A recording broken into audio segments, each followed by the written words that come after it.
Hi, ನಾನು Sandeep from tech in Kannada. ಎಲ್ರಿಗೂ ಇವತ್ತಿನ ಭಾನುವಾರದ ಟೆಕ್ ನ್ಯೂಸ್ಗೆ ಸ್ವಾಗತ. ಪ್ರತಿ ವಾರದಂತೆ ಈ ವಾರನೂ ಕೂಡ ಕೆಲವೊಂದು ಇಂಟ್ರೆಸ್ಟಿಂಗ್ ಟೆಕ್ ನ್ಯೂಸ್ ಎಲ್ಲ ಇದೆ. ಇವತ್ತಿನ ಮೊದಲ ಟೆಕ್ ನ್ಯೂಸ್ ಬಂದ್ಬಿಟ್ಟು ನಿಮ್ಮೆಲ್ರಿಗೂ ಗೊತ್ತಿರೋ ಹಾಗೆ ಅಹಮದಾಬಾದಲ್ಲಿ ಏರ್ ಇಂಡಿಯಾ ಫ್ಲೈಟ್ ಏನು ಕ್ರ್ಯಾಶ್ ಆಯಿತು ಅದನ್ನು ಒಂದು ರೀತಿ ಯೋಚನೆ ಮಾಡಿಕೊಂಡ್ರೆ ಭಯ ಶುರು ಆಗಿಬಿಡುತ್ತೆ. ಹೌದು, ಈ flight travel comparatively one of the safest form travel ಮಾಡೋದಕ್ಕೆ. ಬಟ್ ಈ ಥರ ಈಗ ಒಂದು ಇನ್ಸಿಡೆಂಟ್ ಆದಾಗ ನಮಗೆ ಫ್ಲೈಟ್ ಟ್ರಾವೆಲ್ ಮಾಡೋದಕ್ಕೆ ಭಯ ಶುರು ಆಗಿಬಿಡುತ್ತೆ. ನಂದು ಬೇರೆ ನೆಕ್ಸ್ಟ್ ಸಂಡೇ ಅನ್ಕೋತೀನಿ, ಒಂದು ವಾರದಲ್ಲಿ ಏರ್ ಇಂಡಿಯಾ ಫ್ಲೈಟು ಡೆಲ್ಲಿಗೆ ಟ್ರಾವೆಲ್ ಬೇರೆ ಇದೆ, ಆಯಿತಾ. ಅದು ಹೌದು ಒನ್ ಆಫ್ ದ ಸೇಫೆಸ್ಟೇ, ಬಟ್ ಯೋಚನೆ ಮಾಡಿಕೊಂಡ್ರೆ ನಮ್ಮ ಮೈಂಡಲ್ಲಿ ಕೊರಿತಾ ಇರುತ್ತಲ್ವ, ಒಂದು ಭಯ ಇದ್ದೇ ಇರುತ್ತೆ. ಎಲ್ರಿಗೂ ಕೂಡ ಅಷ್ಟೇ. ಈಗ ಫ್ಲೈಟ್ ಟ್ರಾವೆಲ್ ಮಾಡೋದಕ್ಕೆ ಒಂದು ರೀತಿ ಭಯ ಅನ್ನೋ ಥರ ಆಗ್ತಾ ಇರುತ್ತೆ. ಅದರಲ್ಲೂ ಈ ಇನ್ಸಿಡೆಂಟ್ನಲ್ಲಿ ಒಬ್ಬರು ವ್ಯಕ್ತಿ ಅದು ಹೆಂಗೆ ಸರ್ವೈವ್ ಆಗ್ಬಿಟ್ರು ಅಂತ ಒಂದು ರೀತಿ ಮ್ಯಾಜಿಕ್ ಅನಿಸ್ಬಿಡುತ್ತೆ, ಏನೋ ಪವಾಡ ಅಂತ ಅನ್ನಿಸ್ಬಿಡುತ್ತೆ. ಅಷ್ಟೆಲ್ಲ ದೊಡ್ಡ ಎಕ್ಸ್ಪ್ಲೋಷನ್ ಆದರೂ ಸಹ ಅವ್ರು ಹೆಂಗೆ ಬದುಕು ಬಂದುಬಿಟ್ರು ಅಂತ. ಮೋಸ್ಟ್ಲಿ ಅವ್ರು ಕೂತಿದ್ದಂಥ ಸೀಟಿಗೆ ನೆಕ್ಸ್ಟಿಂದ ಹೆವಿ ಡಿಮ್ಯಾಂಡ್ ಆಗ್ಬೋದೇನೋ. ಇನ್ನೊಂದು ನ್ಯೂಸ್ ಈಗ ಜಸ್ಟ್ ನೋಡ್ತಾ ಇದ್ದೆ, ಯಾರೋ ಒಬ್ರದ್ದು ಫ್ಲೈಟ್ ಡಿಲೇ ಆಗಿ 10 ನಿಮಿಷ ಡಿಲೇ ಆಗಿ ಗೇಟ್ ಕ್ಲೋಸ್ ಮಾಡಿ ಅವರು ಫ್ಲೈಟಿಗೆ ಹತ್ತೋದಕ್ಕೆ ಆಗಲಿಲ್ವಂತೆ. ಆಗೆಲ್ಲ ಫುಲ್ಲು ಅವ್ರ ಹಸ್ಬೆಂಡೆಲ್ಲ ಬೈತಾ ಇದ್ರಂತ ಒಬ್ಬರು ಮಹಿಳೆಗೆ, ಫ್ಲೈಟ್ ಮಿಸ್ ಮಾಡ್ಕೊಂಬಿಟ್ಟೆ ನೀನು, ಸುಮ್ಮನೆ ದುಡ್ಡೆಲ್ಲ ವೇಸ್ಟ್ ಆಯಿತು ಅಂತ. ನೋಡಿ, ಈಗ ಜೀವನೇ ಉಳಿತು ಅವ್ರು ಸ್ವಲ್ಪ ಲೇಟಾಗಿ ಹೋಗಿದ್ದಕ್ಕೆ ಈ ರೀತಿ. ಬಟ್ ಸ್ಟಿಲ್ ಅಷ್ಟು ಜನ ಪ್ರಾಣವನ್ನು ಕಳ್ಕೊಂಡಿದ್ದಾರೆ. ಯೋಚನೆ ಮಾಡಿದ್ರೇ ಭಯ ಶುರು ಆಗಿಬಿಡುತ್ತೆ.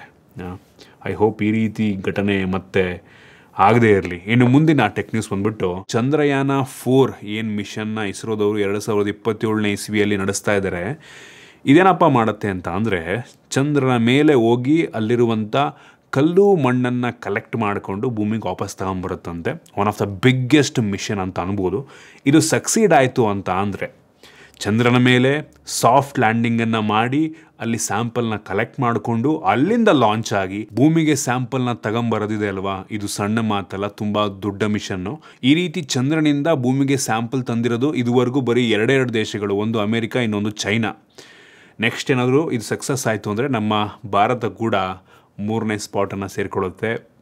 ನಾನಂತೂ ಹೆವಿ ಎಕ್ಸೈಟ್ ಆಗಿದ್ದೀನಿ. ಐ ಹೋಪ್ ಇದು ಸಕ್ಸೀಡ್ ಆಗುತ್ತೆ ಅಂತ ಅಂದ್ಕೊಳ್ಳೋಣ. ಇನ್ನು ಮುಂದಿನ ಟೆಕ್ ನ್ಯೂಸ್ ಬಂದ್ಬಿಟ್ಟು, 2030ನೇ ಇಸ್ವಿಯಷ್ಟರಲ್ಲಿ ನಮ್ಮ ಭಾರತ ದೇಶದ ಕಂಪನಿಗಳೇ 2 ನ್ಯಾನೋಮೀಟರ್ ಟೆಕ್ನಾಲಜಿಯನ್ನು ಯೂಸ್ ಮಾಡಿಕೊಂಡು GPU ಚಿಪ್ಪನ್ನು ಮ್ಯಾನುಫ್ಯಾಕ್ಚರ್ ಮಾಡ್ತಾರಂತೆ. ಎನ್ವಿಡಿಯಾ ಅಂತ ಕಂಪನಿಗಳಿಗೆ ಕಾಂಪಿಟೇಷನ್ ಕೊಡೋದಕ್ಕೆ ಈ ರೀತಿ ಒಂದು ರಿಪೋರ್ಟ್ ಬರ್ತಾ ಇದೆ.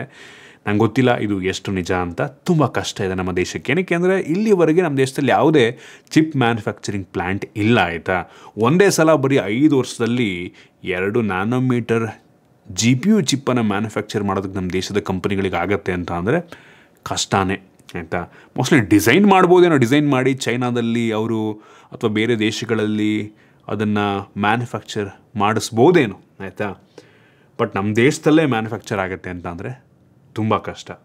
ಸಾಮರ್ಥ್ಯ ಇದೆ, ಬಟ್ ಅದಕ್ಕೆ ಬೇಕಾಗುವಂಥ ಇನ್ಫ್ರಾಸ್ಟ್ರಕ್ಚರ್ ನಮ್ಮ ದೇಶದಲ್ಲಿ ಸದ್ಯಕ್ಕೆ ಇಲ್ಲ. ಅದಾಗಬೇಕು.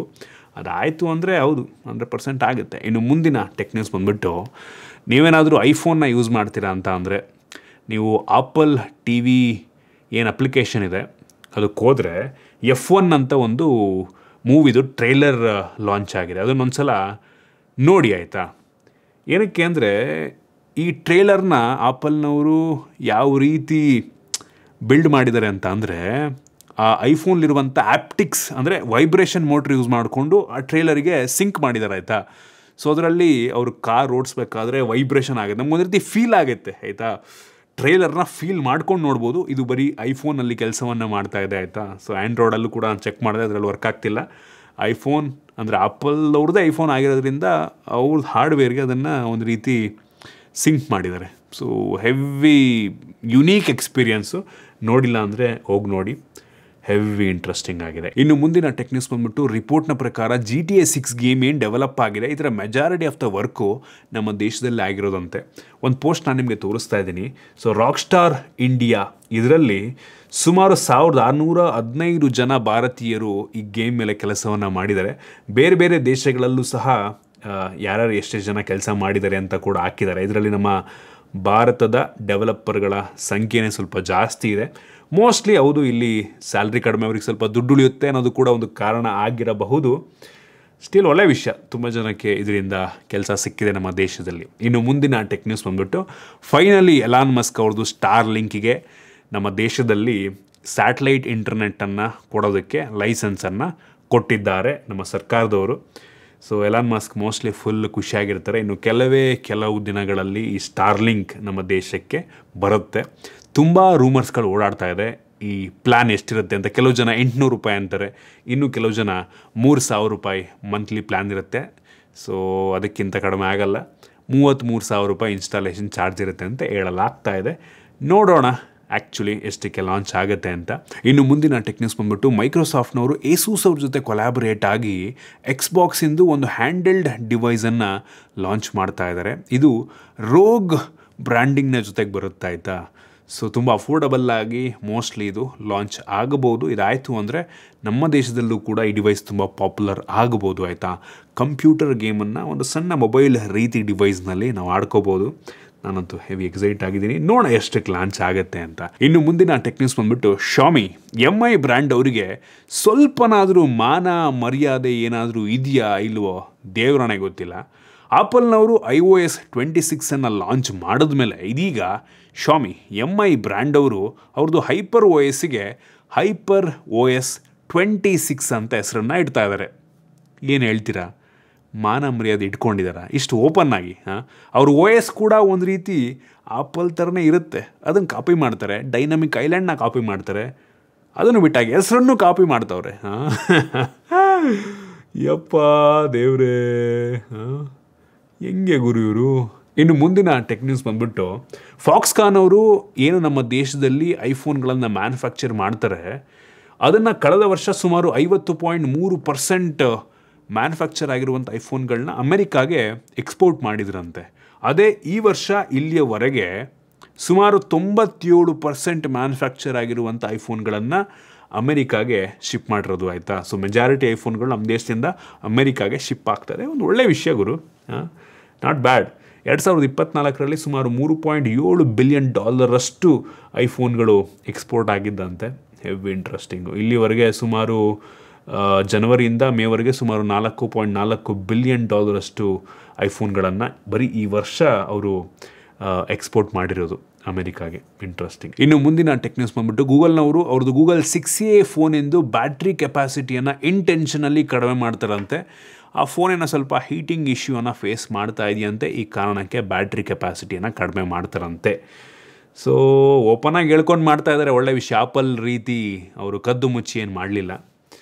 ನೋಡೋಣ. ಆಲ್ರೆಡಿ ಪಿಕ್ಸೆಲ್ ಎಂದು ಬ್ಯಾಟ್ರಿ ಬ್ಯಾಕಪ್ ಕಿತ್ಕೊಂಡು ಹೋಗಿದೆ. ಇನ್ನು ಇವ್ರು ಇಂಟೆನ್ಷನಲ್ಲಿ ಇನ್ನೂ ಕಡಿಮೆ ಮಾಡಿದ್ರೆ ಇನ್ನೂ ಎಷ್ಟು ಹೊಗೆ ಹಾಕೊಳ್ಳುತ್ತೋ ಗೊತ್ತಿಲ್ಲ. ಇನ್ನು ಮುಂದಿನ ಟೆಕ್ ನ್ಯೂಸ್ ಬಂದ್ಬಿಟ್ಟು ಫೈನಲಿ ಪಿಕ್ಸೆಲ್ ಡಿವೈಸ್ಗಳಿಗೆ ಆ್ಯಂಡ್ರಾಯ್ಡ್ 16 ಅಪ್ಡೇಟು ಬಂತು ಮೊನ್ನೆ. ನೋಡ್ರಪ್ಪ, ಪಿಕ್ಸೆಲ್ ಫೋನ್ ಯೂಸ್ ಮಾಡ್ತಾಯಿದ್ರೆ ಅವರೆಲ್ಲರಿಗೂ ಕೂಡ ಆ್ಯಂಡ್ರಾಯ್ಡ್ 16 ಅಪ್ಡೇಟ್ ಆಲ್ರೆಡಿ ಬಂದಿರುತ್ತೆ. ಅಪ್ಡೇಟ್ ಮಾಡ್ಕೊಳ್ಳಿ, ಸ್ಟೇಬಲ್ ಅಪ್ಡೇಟು. ಇನ್ನು ಮುಂದಿನ ಟೆಕ್ ನ್ಯೂಸ್ ಬಂದ್ಬಿಟ್ಟು ನಮ್ಮ ಸರ್ಕಾರದವರು ಸ್ವಲ್ಪ ಪವರ್ ಕನ್ಸಂಪ್ಷನ್ನ ಕಡಿಮೆ ಮಾಡೋದಕ್ಕೆ ನಮ್ಮ ದೇಶದಲ್ಲಿ AC ಟೆಂಪ್ರೇಚರ್ಗೆ ಲಿಮಿಟನ್ನು ಇಡೋ ಪ್ಲ್ಯಾನ್ ಮಾಡ್ತಾ ಇದ್ದಾರೆ. ಸೊ ಮುಂಚೆ ಎಲ್ಲ AC 14-15 ಡಿಗ್ರಿ ತನಕನೂ ಕೂಡ ಬರ್ತಾಯಿತ್ತು, ಫುಲ್ಲು ಕಡಿಮೆ ಟೆಂಪ್ರೇಚರ್ನ ಕೂಡ ಇಟ್ಕೊಬೋದಾಗಿತ್ತು. ಸೊ ನೆಕ್ಸ್ಟಿಂದ ಮಿನಿಮಮ್ 20 ಡಿಗ್ರಿ ಸೆಲ್ಸಿಯಸ್ ಇಡ್ತಾರಂತೆ, 20ರಿಂದ 28 ಅಂತ ಹೇಳಲಾಗ್ತಾ ಇದೆ. ತುಂಬ ಜಾಸ್ತಿ ಕೂಲ್ ಮಾಡೋದಕ್ಕೆ ಆಗಲ್ಲ ಇದಾಯಿತು ಅಂತ ಅಂದರೆ. ಸ್ವಲ್ಪ ಏನು ಕರೆಂಟ್ ಬಿಲ್ಲು ಸೇವ್ ಆಗುತ್ತೆ ಈ ರೀತಿ ಆದರೆ. ಹೌದು, ನಂಗೆ ಅನ್ನಿಸ್ದಂಗೆ ಅವಶ್ಯಕತೆ ಇಲ್ಲ, 20 ಡಿಗ್ರಿನೇ ಹೆವಿ ಕೂಲ್ ಆಗಿರುತ್ತೆ. ಸೊ 14-15 ಅವಶ್ಯಕತೆ ಇಲ್ಲ ನಂಗೆ ಅನ್ನಿಸ್ದಂಗೆ. ಇನ್ನು ಮುಂದಿನ ಟೆಕ್ ನ್ಯೂಸ್ ಬಂದ್ಬಿಟ್ಟು ನಥಿಂಗ್ ಅವ್ರೇನೋ ನಥಿಂಗ್ ಫೋನ್ 3ನ ಲಾಂಚ್ ಮಾಡ್ತಾ ಇದ್ದಾರೆ. ಇನ್ನು ಕೆಲವೇ ದಿನಗಳಲ್ಲಿ ಜೂನ್ 1ನೇ ತಾರೀಕು ಲಾಂಚ್ ಆಗುತ್ತಿದ್ದು. ಸೊ ಇದರ ಲುಕ್ಸ್ ಆಲ್ರೆಡಿ ಲೀಕ್ ಆಗಿಬಿಟ್ಟಿದೆ. ಹಿಂದ್ಗಡೆ ಯಾವುದೇ ಗ್ಲಿಫ್ ಇಂಟರ್ಫೇಸ್ ಇರೋದಿಲ್ಲ, ಬಟ್ ನೋಡೋದಕ್ಕೆ ಅದೇ ರೀತಿ ಇದೆ, ಟ್ರಾನ್ಸ್ಪರೆಂಟ್ ಡಿಸೈನು. ಟ್ರಿಪಲ್ ಕ್ಯಾಮ್ರಾ ಮತ್ತು ಸಿಂಗಲ್ LED ಫ್ಲ್ಯಾಶ್ ರೀತಿ ಕಾಣ್ತಾ ಇದೆ. ಲುಕ್ಕು ನಾರ್ಮಲ್ ಆಗಿದೆ, ನಥಿಂಗ್ ಫೋನ್ ಅಂತ ಗೊತ್ತಾಗ್ಬಿಡುತ್ತೆ ನೋಡಿದ ತಕ್ಷಣ. ಸುಮಾರು 60,000 ರೇಂಜಲ್ಲಿ ಫೋನ್ ಲಾಂಚ್ ಆಗುತ್ತೆ ಅಂತ ಹೇಳ್ತಾ ಇದ್ದಾರೆ, ನೋಡಬೇಕು. ಇನ್ನು ಮುಂದಿನ ಟೆಕ್ ನ್ಯೂಸ್ ಬಂದ್ಬಿಟ್ಟು ಸ್ಯಾಮ್ಸಂಗ್ ಅವರು ಗ್ಯಾಲಕ್ಸಿ M36 5G ಸ್ಮಾರ್ಟ್ಫೋನ್ನ ಲಾಂಚ್ ಮಾಡ್ತಾ ಇದ್ದಾರೆ. ಮೋಸ್ಟ್ಲಿ ಈ ಸ್ಮಾರ್ಟ್ಫೋನು ಎಕ್ಸಿನೋಸಿಂದು 1380 ಪ್ರೋಸರ್ನ ಜೊತೆಗೆ ಲಾಂಚ್ ಆಗ್ಬೋದು. ಒಂದು ಲೆವೆಲಿಗೆ ಪವರ್ಫುಲ್ ಆಗಿರುವಂಥ ಪ್ರೋಸರ್ ಇದು. ಆಲ್ರೆಡಿ ಅಮೆಝಾನ್ದು ಪೇಜಲ್ಲಿ ಡಿಸ್ಪ್ಲೇ ಆಗ್ತಾ ಇದೆ. ಸೊ ಇನ್ನು ಕೆಲವು ದಿನಗಳಲ್ಲಿ ಇದು ಲಾಂಚ್ ಆಗುತ್ತೆ, ನೋಡಬೇಕು. ನನಗೆ ಅನ್ನಿಸ್ದಂಗೆ ತುಂಬ ಸ್ಟೇಬಲ್ OS ಅಪ್ಡೇಟು ತುಂಬ ಜಾಸ್ತಿ ದಿನ ಸೆಕ್ಯೂರಿಟಿ ಪ್ಯಾಚ್ ಎಲ್ಲ ಕೊಡ್ತಾರೆ, ತುಂಬ ಸ್ಮೂತಾಗಿರುತ್ತೆ ಅಂತ ಕಾಣುತ್ತೆ. ಏನಕ್ಕೆ ಅಂದರೆ ಪ್ರೊಸೆಸರ್ ಒಂದು ಲೆವೆಲಿಗೆ ಪವರ್ಫುಲ್ ಆಗಿರೋದು. ನೋಡಬೇಕು ಎಷ್ಟಕ್ಕೆ ಲಾಂಚ್ ಮಾಡ್ತಾರೆ ಅಂತ ಒಟ್ಟಿನಲ್ಲಿ. ಇನ್ನು ಮುಂದಿನ ಮತ್ತು ಕೊನೆಯ ಟೆಕ್ ನ್ಯೂಸ್ ಬಂದ್ಬಿಟ್ಟು OnePlus ಅವರು OnePlus Nord ಸೀರೀಸ್ನಲ್ಲಿ Nord CE5 ಮತ್ತು Nord 5 ಎರಡು ಫೋನ್ನ ಒಟ್ಟಿಗೆ ಲಾಂಚ್ ಮಾಡ್ತಾ ಇದ್ದಾರೆ. ಹೆವಿ ಪವರ್ಫುಲ್ ಆಗಿರುವಂಥ ಪ್ರೊಸೆಸರ್ನ ಹೊಂದಿರುವಂಥ ಸ್ಮಾರ್ಟ್ ಫೋನ್ಗಳು. ಆಯಿತಾ, ನೋಡೋಣ ಎಷ್ಟಕ್ಕೆ ಲಾಂಚ್ ಮಾಡ್ತಾರೆ ಅಂತ. ನಾನು ಇದಕ್ಕೆ ಹೆವಿ ಎಕ್ಸೈಟ್ ಆಗಿದ್ದೀನಿ. ಅನ್ಬಾಕ್ಸಿಂಗ್ ಬರುತ್ತೆ, ಒಳ್ಳೆ ಇಂಟ್ರೆಸ್ಟಿಂಗ್ ಸ್ಪೆಸಿಫಿಕೇಶನ್ ಇರೋ ಥರ ಇದೆ. ವೆಯ್ಟ್ ಮಾಡಿ. ಇದಿಷ್ಟು ಇವತ್ತಿನ ಟೆಕ್ ನ್ಯೂಸ್. ಐ ಹೋಪ್ ನಿಮಗೆ ಇವತ್ತಿನ ಟೆಕ್ ನ್ಯೂಸಲ್ಲಿ ಕೆಲವೊಂದು ಹೊಸ ವಿಷಯ ತಿಳೋಕೆ ಸಿಕ್ಕಿದೆ ಅಂತ ಅನ್ಕೋತೀನಿ. ಇಷ್ಟ ಆಗಿದ್ರೆ ಲೈಕ್ ಮಾಡಿ, ಶೇರ್ ಮಾಡಿ. ಇದೇ ರೀತಿ ನಮ್ಮ ಬೇರೆ ಬೇರೆ ವಿಡಿಯೋಗಳಿಗೆ ನಮ್ಮ tech in Kannada YouTube channel subscribe ಮಾಡ್ಕೊಂಡಿಲ್ಲ ಅಂದರೆ ಈಗಲೇ ಸಬ್ಸ್ಕ್ರೈಬ್ ಮಾಡ್ಕೊಳ್ಳಿ ಮತ್ತು ಬೆಲ್ ಐಕನ್ ಕೂಡ ಕ್ಲಿಕ್ ಮಾಡ್ಬೋದು.